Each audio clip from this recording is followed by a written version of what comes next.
Good morning, all.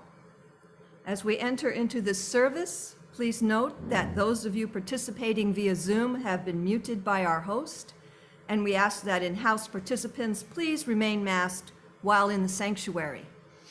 Also, be advised that this service is being recorded, and with the exception of joy and concerns, will be published online.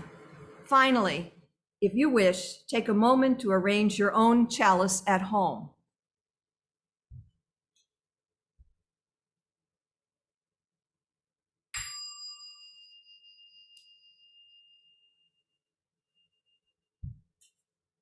For the gift of this day and for our community of spiritual nurture and compassion, we give thanks. We light this chalice as a symbol of our faith. May our many sparks meet and merge in communion of heart and soul. Dolores will light our chalice here in the sanctuary, and I invite you to light your own chalice and place it where it can be seen by all of us.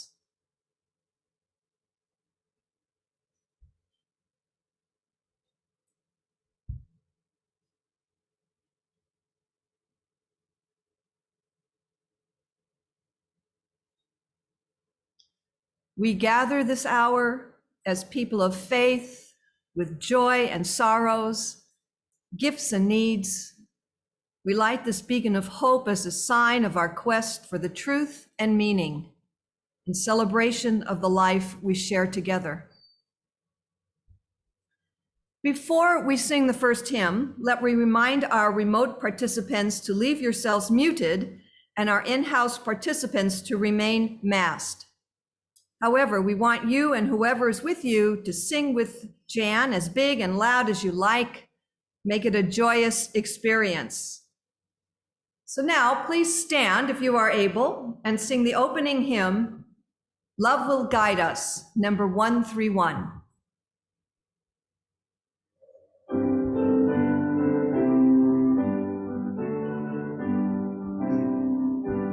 Love will guide us, peace has tried us, hope inside us, will lead the way on the road from greed to giving. Love will guide us through the hard night. If you cannot sing like angels, if you cannot speak before thousands, you can give from deep within you. You can change the world with your love. You are like no other being. One can give to the future of our precious children, to the future of the world we live. Love will guide us, peace has tried us, hope inside us will lead the way on the road from greed to giving. Love will guide us through the hard night.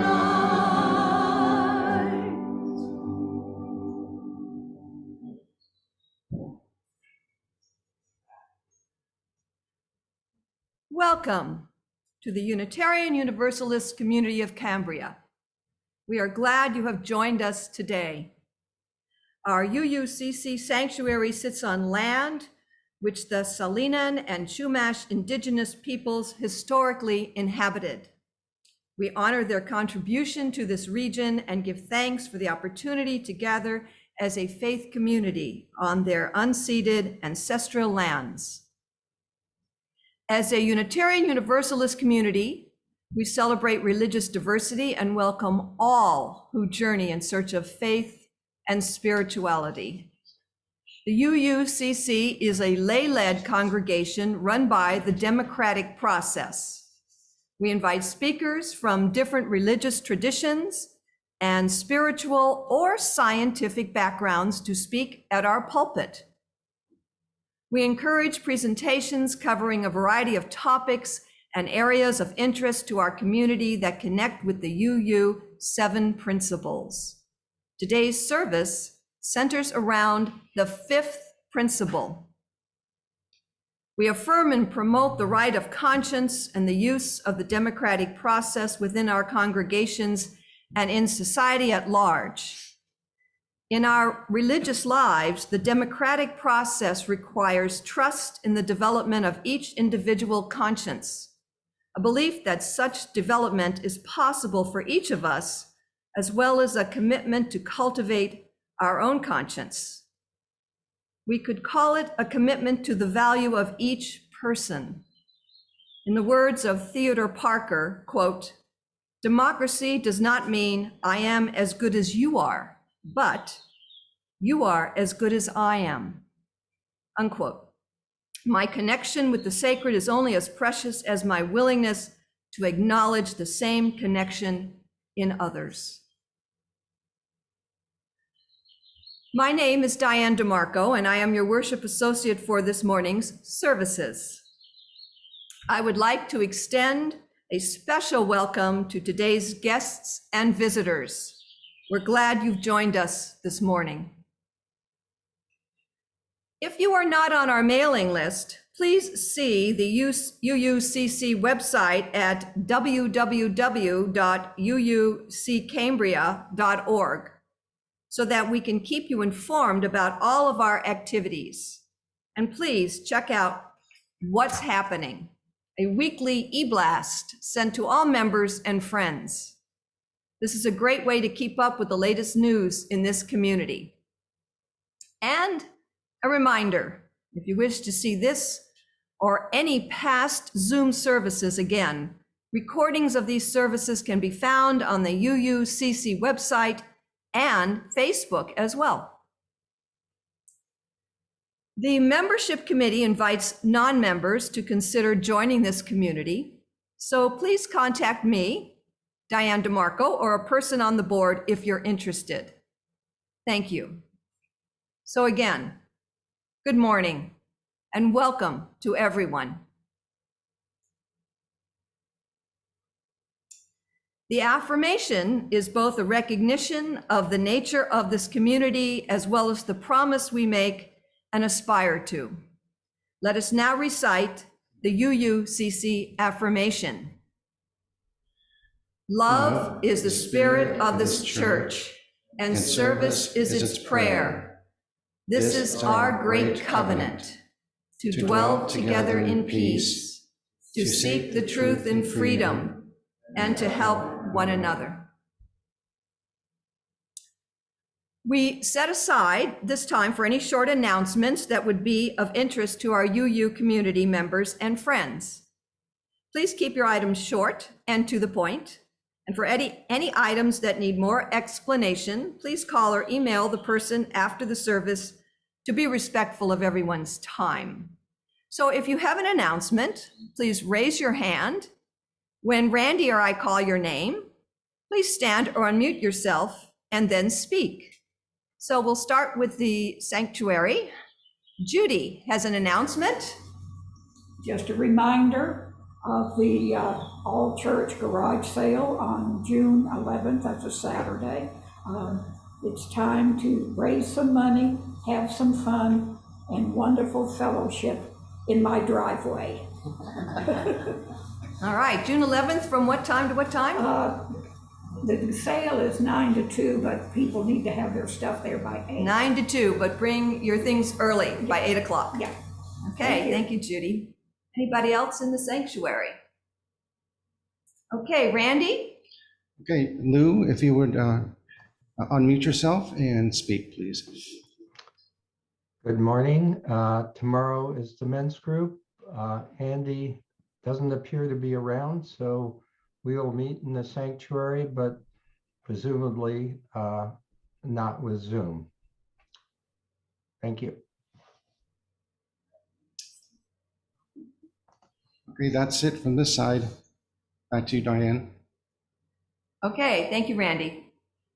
Next week, Andy Fagan will lead a congregational circle called Faith, Flowers, and Spiritual Nomads.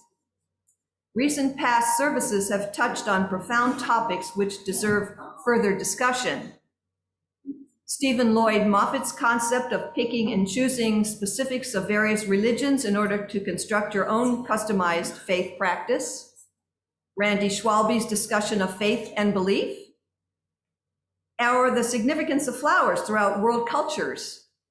In order to explore those topics, next week, Andy Fagan will lead a congregational circle. So you can attend in person or via Zoom, either way, or to share your thoughts and feelings on these topics. If you would like to refresh your memory or catch up on a sermon you may have missed, we are all available via our website. And we encourage you to visit and revisit the website for services online. Sharing together some of our personal and significant joys and concerns brings us closer as a faith community. We invite you to share the milestones that are deeply felt as a part of your personal life, along with expressions of gratitude or acknowledgement. But please be mindful and considerate of all who come to worship with us this morning. This is a time of community building. If you have a joy or concern, please raise your hand. When Randy or I call your name, please stand or unmute yourself and then speak. Yes, Tom.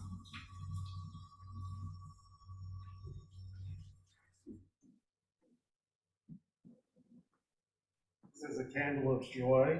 Next weekend, I have the honor of going down to LA to celebrate my daughter-in-law's 2-year postponed graduation from Cal State Northridge, and we're going to celebrate an early Father's Day while I'm there. Francesca.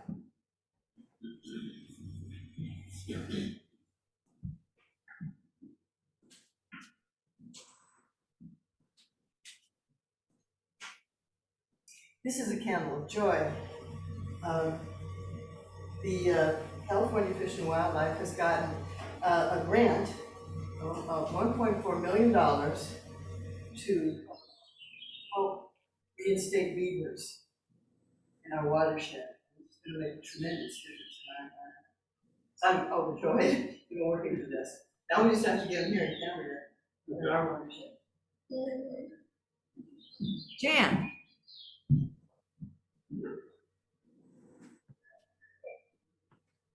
Candle of concern for the continued violence and racial hatred exhibited most recently in Buffalo, New York. Okay, Randy. Okay. Anita, if you were to unmute yourself and please share. Good morning, everybody. For 2 Sundays, I tried to raise my hand to announce a big joy, and I raised the wrong hand. So nobody called me, but today I know which hand to raise. And it's a great joy to announce or tell you I'm back, not only physically, but my whole being. I'm very pleased to announce that. Thank you. Welcome back, Anita.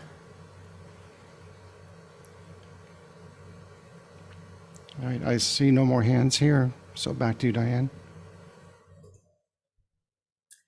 The collective flames of these candles embody all the joys and sorrows which may have gone unspoken today, but are also felt deeply in this community. The first reading is an excerpt from Joel Goldsmith. But as soon as we make the decision that we are going to walk the way that leads to spiritual fulfillment, We have begun the necessary transformation of mind. We have begun our spiritual journey, and no one of himself has the power to receive. It comes through an evolutionary progressive unfoldment of consciousness. Joel Goldsmith. And from Proverbs 3, verses 5 and 6, do not lean on your own understanding. In all your ways acknowledge the divine presence, and it will make straight your path.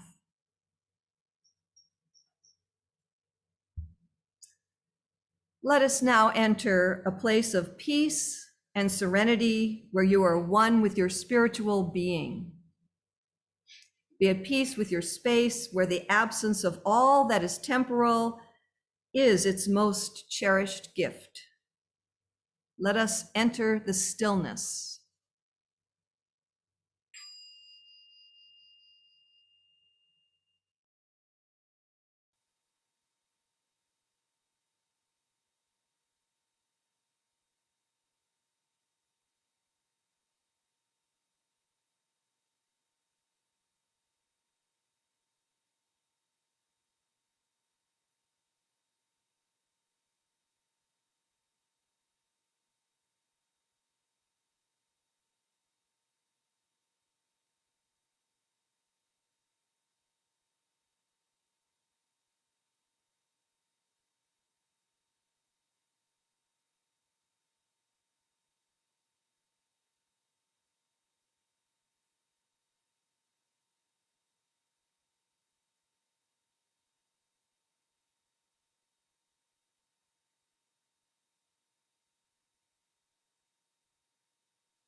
May we find the compassion and empathy we need to strengthen relationships. May we find ways to love each other well. May we not to judge or condemn, but rather build a beloved community.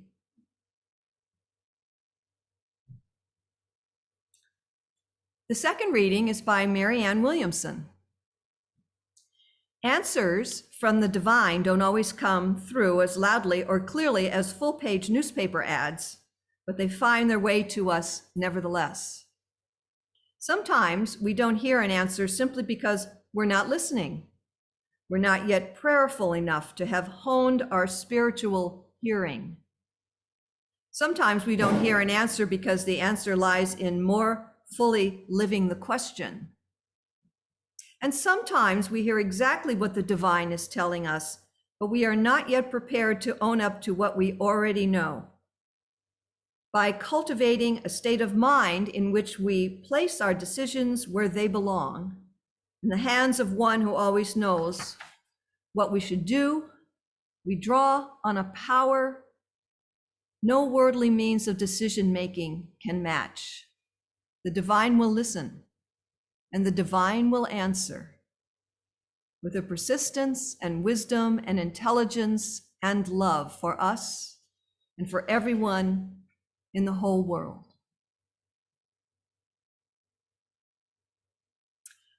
Please stand if you are able and sing Winds Be Still, number 83.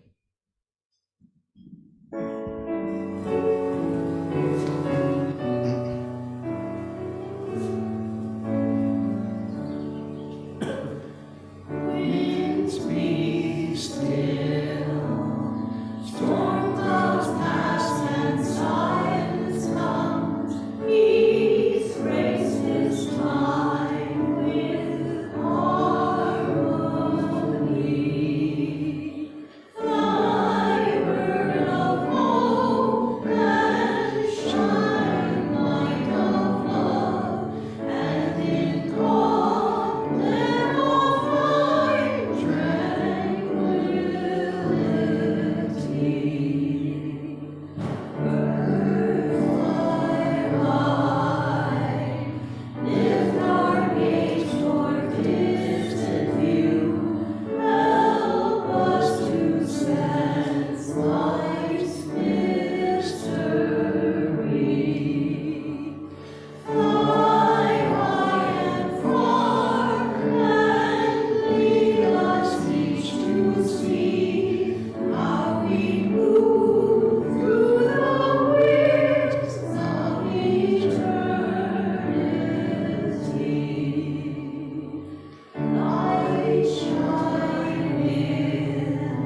Thank you, Jan. Today's sermon is titled Quaker Governess. Nobody makes decisions around here, and will be delivered by Harry Eggleton. Quakerism, the religious society of friends, is the only faith that commonly may be explained in a cascade of what it does not have. Quakerism has no theology, no rituals, no body of religious dogma, no written creed, no religious leaders, and no one makes decisions. And yet, it has been around and attracted followers for nearly 4 centuries. How do they get anything done with no one in charge and no one making decisions? Harry Eggleton will return to explain the unique method of governance that allows Quakers to operate and actually get things done. Typically, Quakers adhere to simplicity and forgo titles, lists of accomplishments, and associations. But we will say that Harry has been a practicing Quaker for over 25 years. He is a seeker, always wanting to explore his own faith and that of others. His extensive background spans both business and academia. He has 2 grown sons who, like their dad, married amazing women. Harry and his wife, Anne, adore their 1-year-old grandson, Silas. Harry. Thank you. Thank you. Give me a moment and I will share my screen. Thank you.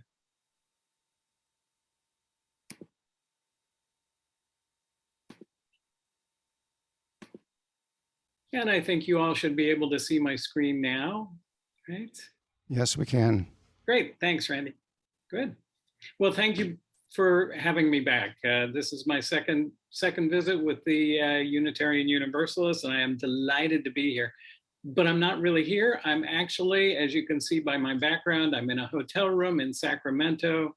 This is the weekend where my daughter-in-law just got her MD. She just graduated from medical school. So when I leave here, I'm going to the party for Julie. We're so pleased and so proud. It's been a long haul and we'll continue into her residency. So I'm delighted to be here with you though. I think it's great. Now, when we were last together, I gave you a short introduction to Quakers and their beliefs, which are amazingly UU, right? I think they're 92% Unitarian Universalists. And seeing the service so far, I noticed the similarities as well. And where do I get the 92%? Well, I took an online test that compared my beliefs to those of major denominations. And of course, it came out that I was 100% liberal Quaker, but the next runner-up was 92% Unitarian Universalist. So my inference is that we share so much. I think we're kind of like part of the same family, and I do feel a sense of comfort with you all, and I hope you do with me as well. Well, I'm here to talk about how Quakers don't make decisions. And as mentioned, for over 400 years, without presidents, priests, popes, pontiffs, or anybody in charge, we have managed to continue to make decisions and maybe even present a quiet presence to the world. And I want to talk about how we do that. So today I'm going to provide a review of who the Quakers are, tell you how we don't make decisions, provide the criteria for non-decision making, and illustrate how Quakers politely express agreement and disagreement. So I want to take you through all that as we get together. But before we start, let me just say this is expository, meaning I'm going to tell you how Quakers make decisions. I don't know how Unitarian Universalists make decisions. So this is not meant to say that our way is better. I don't know. I just know for us it's work. So don't feel like I'm dissing in any way, being disrespectful to anyone in their decision-making process. I'm just showing you how Quakers tend not to make their decisions in their own way. The second thing, but it's first on the slide, is I don't speak for all Quakers. I'm sure it's true with UUs. every UU and every Quaker is different. So this is just one person's perspective. There is a huge range of perspectives for Quakers. And then the final thing that I want to say is, I do use terms, and I hope I'm not affronting anybody. I do use the term God. Every once in a while, I will say he, she, or he, because that's the way I was raised. I will refer to the divine presence. I beg that you translate into a way that you feel most comfortable as well as I go through this. All right, with that as a start, let me say there is a huge range of perspectives on Quakerisms. Quaker meetings, which is an individual church, we don't call them churches necessarily, we call them meetings, span the gamut from very liberal to very, very conservative. So it depends on the particular meeting, the kind of type of Quakerism that is practiced there. I will tell you that we don't have large membership organizations, but we do like to get together with people of similarities. So we do have kind of organizations that they're not trade organizations, but they're bigger groups. Over on the liberal side is the Friends General Conference. These are liberal, unprogrammed service where we spend a lot of time in silence waiting on the still small voice, it's called. Then there's the mid-range Friends United meeting. And then over on the right-hand side, there are the Evangelical Friends. Just so you know where I am, I'm right about there. I consider myself a Christian. And a Quaker Christian. So I'm kind of right in between. You don't necessarily have to be Christian to be Quaker, but they do have their roots in Christianity. I belong to I attend two meetings, the Central Coast meeting, which is in San Luis Obispo, and then my home meeting is in Whittier. And thanks to Zoom, I'm able to attend each of those and kind of trade off as we go along. Now, testimonies have this thing called Quakers have this thing called testimonies. And testimonies are comparable to values or principles, but we're very certain in our Quaker way that we call them testimonies because they're a way of reflecting our values and our commitments that we put into life. There's a Quaker phrase, let your life speak. And so we're very serious, not just talking about our values and principles, but we just kind of, focus on how do we let our life speak with regard to those principles. So that's where I get the 92% UU. If you looked on the left side of your screen, these are the Quaker testimonies. And they're easy to remember because they have the acronym SPICE. You can read them: simplicity, peace, integrity, community, and equality. And a new one kind of coming along that we're fostering, which is stewardship of the earth resources. And already in your minds, I can tell that you may map them to the Unitarian Universalist principles, values, and there is a lot of overlap. And that's why I think that we're about 92% similar, at least according to that non-scientific test that I took. There are about 250,000 Quakers in the world, about 250,000. This is an unreadable slide, but it shows what I call denominational spaghetti of Christianity. And right in the center, in the 1640s, you can see there are the Quakers. Not so important, but you can get this online. There are very many versions of this kind of thing, trying to map how one thing led to another. But I love this cartoon because it's a character leading a membership class who's looking at a chart like that and says, so this is where we came along and finally got things right. And the little character attending the class is, God is so lucky to have us, right? That may sound familiar. Now, here are the Quaker testimonies. And just to get you involved a little bit, I'm going to put an example in by way of summary, and you determine where you think it fits within these 5 testimonies or values of Quakerism. So here's a statement. Quakers don't swear to tell the truth, the whole truth, and nothing but the truth in a court of law. We simply don't do that. Does that sound like simplicity, peace, integrity, community, or equality? Now, if you said integrity, you would be right. You would be right. And the reason is, The reason is, and congratulations for being right. The reason is, if we swear to tell the truth in a court of law, does that give us permission to lie outside of a court of law? We just assume that our behavior should be consistent, and integrity behavior is very concerning to us. We have the old phrase that we took from the Old Testament, which says simply, let your yea be yea and your nay be nay, and let it hold, right? Here's another example. The guy in the Quaker Oats box that we all probably saw this morning, right, is dressed in Quaker gray, the most basic attire of his day. That is, if you guess simplicity, you're probably right. It was the most basic attire of the day. You know, just that, if you wanted to be simple, that's how you dressed. You'll see William Penn on the right, on the left, and you'll see a kind of a windblown version of the Quaker Oats guy that the company calls Larry. On the right, they deny that it's William Penn. They didn't always deny that, but they call him Larry now, and he is wearing the most simple outfit for the day.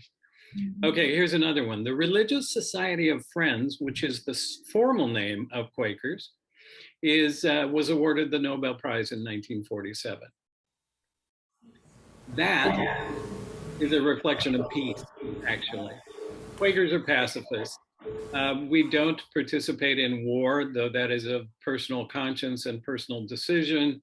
But in 1947, Quakers has been the only faith-based organization to be recognized for its efforts post-war in trying to organize feeding the hungry of devastated Europe after World War II. Here's another one. Quakers typically are on a first name basis, avoiding titles. Absolutely true. And that is a reflection of equality. We don't use titles like doctor or professor or governor or president. We just don't do that. We call each other by our first name. And that is in recognition that there is that of God in all of us. And a title to us is like saying, there's a little bit more of God in me than you. Kind of snarky, but we're equally snarky and pulling it down saying, oh no, there is that of God in each of us, right? Okay, final one, and you know where it goes, community. There's a school in Washington, D.C. called Sidwell School. You may have heard of it, and it caters to a lot of children from political families, and the recent graduates include Obama's daughters. So that is a reflection of one of the community efforts. Here are some of the graduates of the Sidwell School. You may recognize political children and others, right? And just to add some pictures to the mix, here are Quakers that you may or may not know are Quakers. Yeah.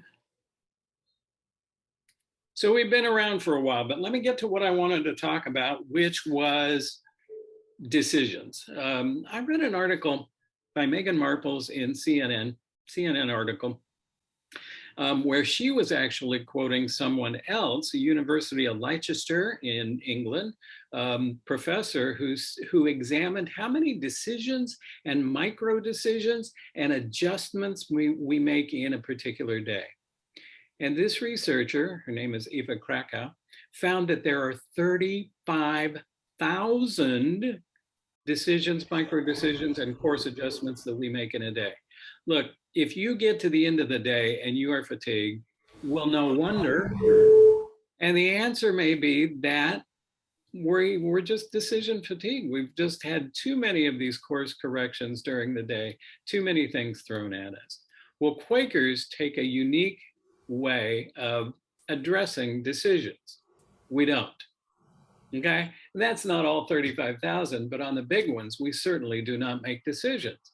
And for over 400 years, we've avoided making decisions in meetings like these. Now, this is not a current picture. Well, some Quakers look like this, but not a current picture, but we have open meetings once a month for business. We actually have meetings for worship. Those occur on a Sunday, like now, as a matter of fact, for my meetings. But we also have about once a month, we have what's called a meeting for worship with a concern for business. Now, it's interesting that we call it that because there is no difference to us between a meeting for worship and the way that we conduct business. It is done with much the same principles. And here are some decision-making principles, and that is, it's grounded in the belief that when we come together, we can discern a truth that exceeds the reach of any individual. So in making decisions, we never vote. There is no voting. I heard mentioned democratic principles, and I don't know what that means to Unitarian Universalists. I'll be interested in finding that out. But if that includes voting, we don't do it because we want to discern unity into what the divine, as to what the divine spirit wants us to do. So individual opinion is not important. But individual leading that we can all discuss and affirm or come to clarity and discernment on, that is important. So we conduct our meetings with a mindset such that we will discern what God wants us to do in everything. So that's our major thing, is what does God want us to do? Well, what's it feel like? Well, first we eat. That's what we do. And, you know, I find belonging to two meetings, Whittier and Central Coast. Whittier meeting provides, and we cook for each other, right? Provides meals that are plentiful and plain and kind of old school and totally unhealthy and totally wonderfully tasty. They're great meals and we all eat together. Central Coast Friends is aware of dietary needs. And they're usually gluten-free and pretty much tasteless. We haven't got it yet. Just don't tell my friends. I'd have to admit it, but you know, I go home and have lunch after lunch. So we start by eating, and then we sit down and do what we call, now this is a business meeting, we do what we call communion in the manner of friends. Communion to a Quaker does not mean taking the bread and the wine in representation of the Last Supper, you know, that kind of thing, or as Catholics do, the actual transubstantiation of the body of Christ, the blood of Christ. Communion to us gets back to that real, I shouldn't say real, the meaning for us is communing with God. So communion in the manner of friends means that we go silent. You'll notice the picture of there, people sitting in silence. Now in the more liberal friends meeting, like Central Coast Friends meeting, our regular services can consist of a whole hour of communal silence, where we are communing with the God that we share. And that's our meeting for worship.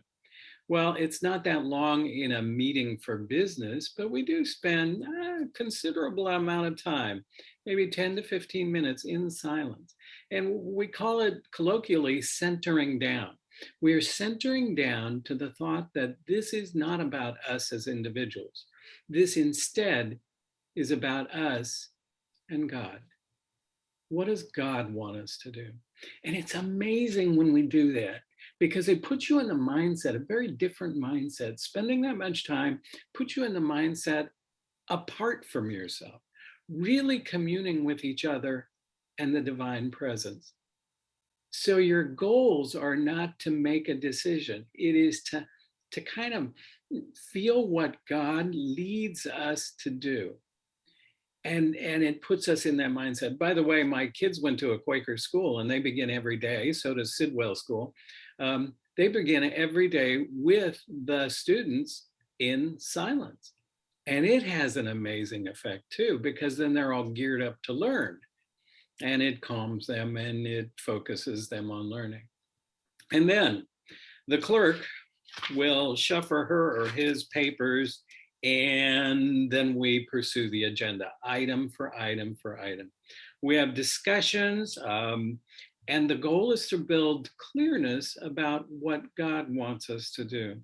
It's characteristic that someone will speak, right, presumably from a leading, and in response, we'll have silence after each statement, because we want to make sure that people are considering what has been said and the validity of that leading, and whether they're having that same kind of a feeling, whether we have unity.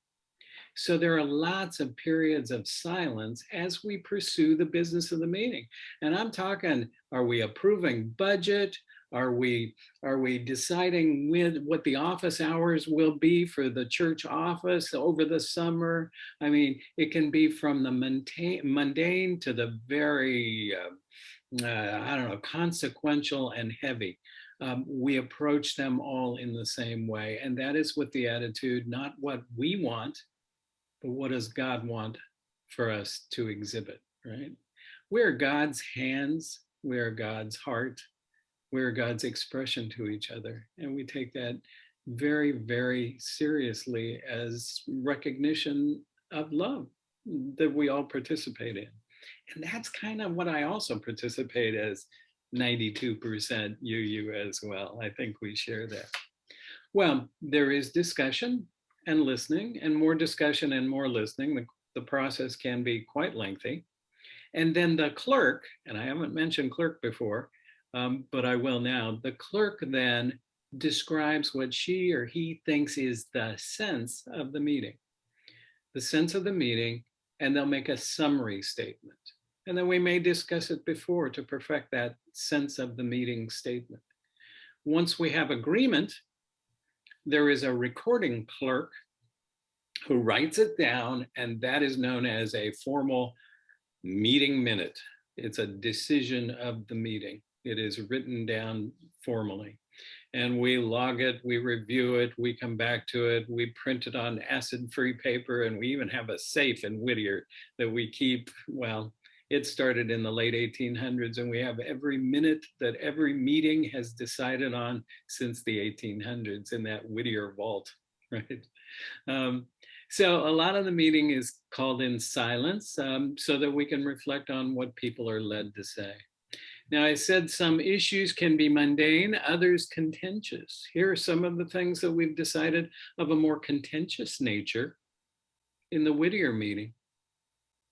Things like, do we allow a convicted child molester to come to meeting? Do we welcome that individual, given that we have a school on the grounds?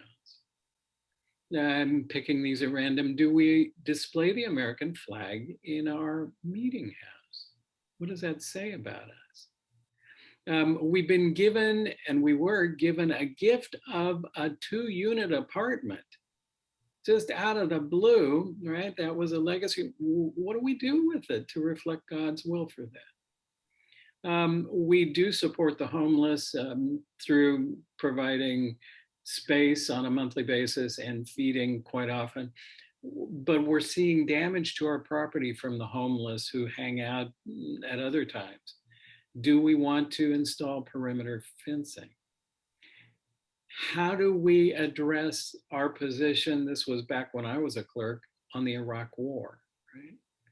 So we get into the mundane and we get into the potentially contentious, but we also reflect this process in the same way. That is, what does God want us to do? Now, the clerk, I mentioned the clerk. Think of the clerk, and it is small c. That small c clerk has no power. He or she simply is in service, clerk, service to the meeting, to make sure that our process is followed so that everybody is able to express her or his leading, so that we all listen to each other.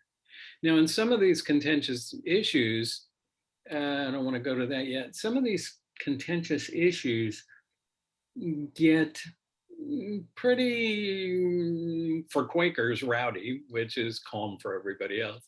But the clerk can often, if people are not being perceived as listening to each other, the clerk can call a momentary centering down. So the clerk may say something like, friends, we address each other as friends, right? Friends, society of friends.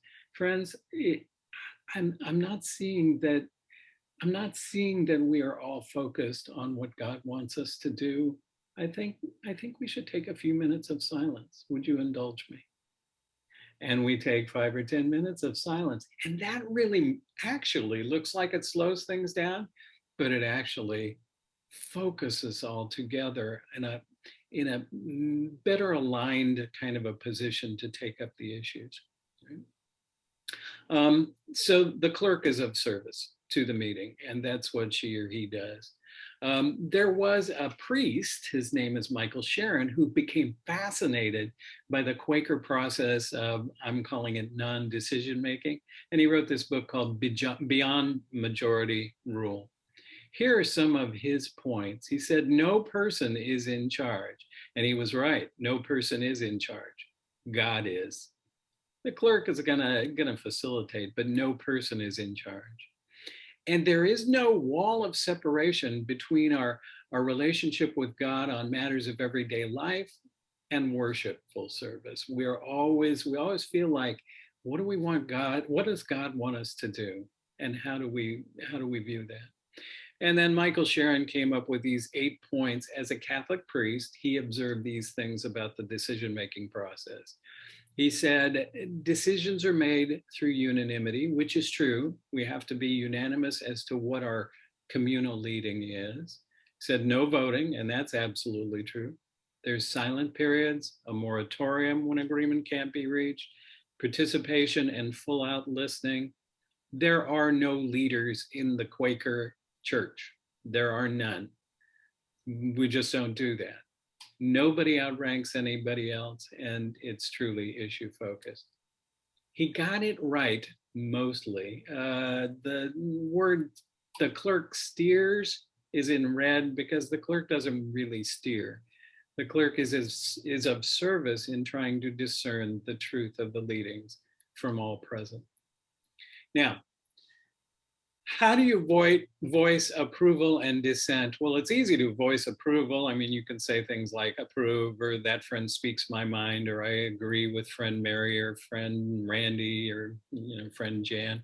I can unite with that. But when the clerk hears comments like these, I disagree, but do not wish to stand in the way, that may be an indication that we need to talk some more. And even stronger, please minute me as opposed, meaning for all time, I do not have the same leading as perceived, but I want to be minuted as opposing. Now that is a clear indication. And by the way, I've never seen it happen where the minute of opposition has actually been minuted. It's just a case for us to talk some more. And this one, I'm unable to unite with this proposal. That's a dead stop. We're going to seek a leading. Let's take a moratorium, take some time for silence, and then pick it up again. Well, when we have a leading, and I made this up, I went back to my old Christian and Quaker apologist writings. I think these are the ways that we evaluate whether the leading is right or not. But the most important one down there, I think, is fruits of the Holy Spirit. So we look at what Paul wrote about as fruits of the Holy Spirit. And those are things like, does this leading bring about love, joy, peace, patience, kindness, goodness, faithfulness, gentleness, and self-control? Those are the ways that we look at whether we have come to a leading that is resulting in the ultimate good, and that is God's good. Well, friends, I just want to leave you with 3 quotes that have meaning to me, and then I'll pass it back to you. But this quote, I think, is interesting. It came from Walt Disney's brother, Roy Disney, who said, it's not hard to make decisions once you know what your values are. And you all know that to be true as well. The strength of the principles of UUs. Second of 3, always make decisions that prioritize your inner peace. And finally, and Emerson said this, once you make a decision, the universe conspires to make it happen. Thank you, friends.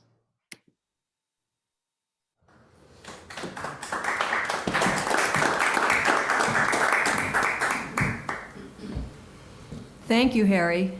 I had no idea we had so much in common. All right. right. The morning offering will now be given and received. Please remember, we are a self-sustaining congregation and provide all financial resources for our many ministries. We recognize the spiritual value of generosity and invite you to participate. If you are viewing this service remotely, please use one of the methods shown on the screen. Thank you.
Many thanks for all the gifts given and received for the work of this community.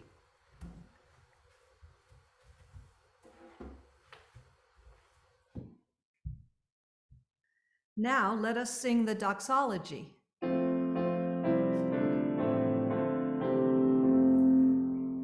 From all that dwell below the skies, let faith and hope with love arise. Let beauty, truth, and good be sung through every land by every tongue.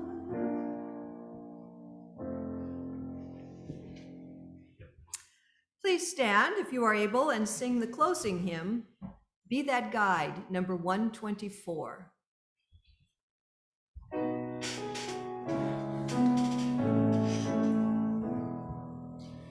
Be that guide who love sustains, rise above the daily strife. Lift not high the good you find, help to heal the hurts of life. He that helper nothing knows, doubt the friend nor taunt the foe. Never strive for liberty, show the path that life should go. Be that builder trusting good, bitter though the test may be. Through all ages they are right, though they will in agony. Be that teacher faith directs, who beyond the old frontier, though the fright and fear have feared, be tomorrow's pioneer.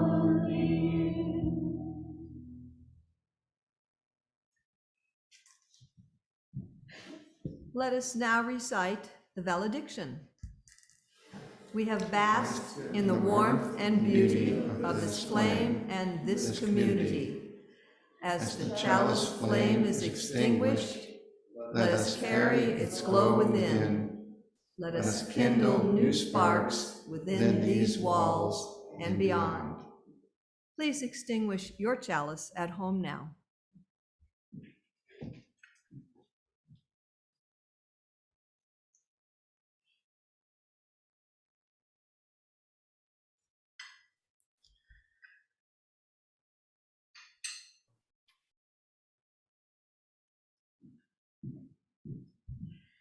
After the benediction, we encourage you to stay for questions and comments.